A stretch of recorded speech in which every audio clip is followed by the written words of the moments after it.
പറയുമ്പോൾ വളരെ ഈസിയാണ്.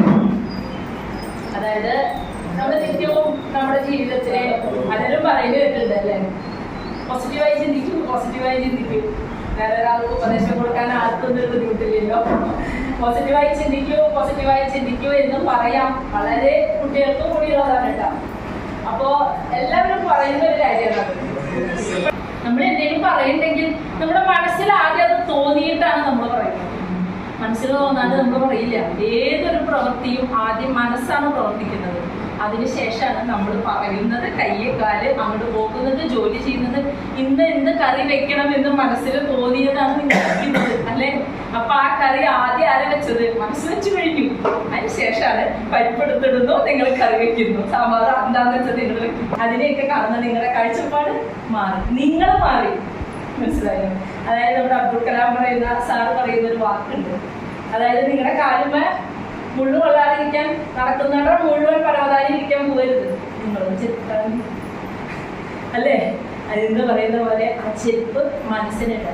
പക്ഷെ നിങ്ങൾ മനസ്സിലാക്കേണ്ടത്, ഈ കണ്ണ് എന്ന് പറയുന്നത് ഒരു യന്ത്ര. കാഴ്ചയെ സ്വീകരിക്കാൻ മാത്രമേ ഇതിന് പറ്റുള്ളൂ. ചെവി എന്ന് പറയുന്നത് ഒരു യന്ത്ര. എന്താണോ അതിന്റെ പ്രവൃത്തി? ശബ്ദത്തെ സ്വീകരിക്കാം. സ്കിന്നിന്റെ പ്രവൃത്തി എന്താ? സ്പർശത്തെ സ്വീകരിക്കാം. ഇതിനെയൊക്കെ ആസ്വദിക്കുന്നത് ആരാണെന്നാണ്? മനസ്സാണ്. കാണുന്ന കാഴ്ചയെ എനിക്ക് ഇഷ്ടമുള്ളത്, എനിക്ക് ഇഷ്ടമില്ലാത്തത് ഇങ്ങനെ വേർതിരിക്കുന്നത് സത്യത്തിൽ മനസ്സാണ്. കേൾക്കുന്ന ശബ്ദത്തെ എനിക്ക് ഇഷ്ടമുള്ളത്, ഇഷ്ടമില്ലാത്തത് ഈ വേർതിരിക്കുന്നത് മനസ്സാണ്. അപ്പൊ ഏറ്റവും ആദ്യം പോസിറ്റീവായി നിർത്തേണ്ടത്. കാരണം വീടിന്റെ, നാടിന്റെ, സമൂഹത്തിന്റെ, രാഷ്ട്രത്തിന്റെ, പ്രപഞ്ചത്തിന്റെ വിളക്കാണ് സ്ത്രീകൾ. അപരിമേയമായ ശക്തിയാണ് സ്ത്രീകൾക്കുള്ളത് എന്നാണ് എല്ലാ ഗ്രന്ഥങ്ങളും, എല്ലാ മതഗ്രന്ഥങ്ങളും പറയുന്നത്. മനസ്സിലായി? ഏതൊരു പുരുഷനും എവിടെയെങ്കിലും എത്തിയിട്ടുണ്ടെങ്കിൽ ഒരു അമ്മയായിട്ടോ, സഹോദരിയായിട്ടോ, ഭാര്യയായിട്ടോ, മകളായിട്ടോ പിന്നീട് ഒരു സ്ത്രീ ഉണ്ടാവും. മനസ്സിലായി? അതാണ് സ്ത്രീയുടെ ശക്തി എന്ന് പറയുന്നത്.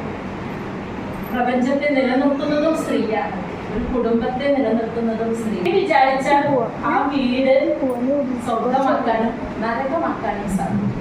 അപ്പൊ നമ്മള് എന്താണോ നമ്മൾ ഉപദേശിക്കാൻ പോയിട്ടൊന്നും കാര്യമില്ല. ഈ കുഞ്ഞുമക്കളെ നന്നാക്കാൻ നമ്മൾ നന്നായി കാണിച്ചു.